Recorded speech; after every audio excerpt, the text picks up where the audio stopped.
Luna Terra is gonna go to $100 once again. Fucking no, okay? Yeah, like, the thing is at 0. What, like 4084, like, and it just keeps falling. Like you can see, we can wait right here and we just continue to keep falling. This really, like, I'm like really sorry for the people that like that actually just lost all their money. Because bro,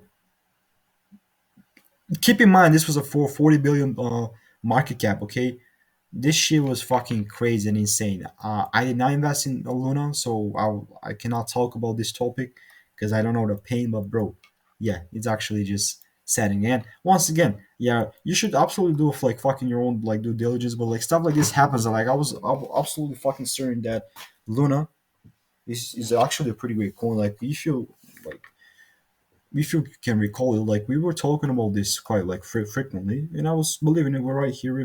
There's gonna be a great opportunity to take it hard, but it just absolutely fucking drilled through our supply demand. Excuse me. And then after that, like, bro, yeah, shit's crazy. This is the last video I believe for Luna.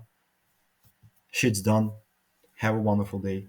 Peace out. Goodbye, and that's it.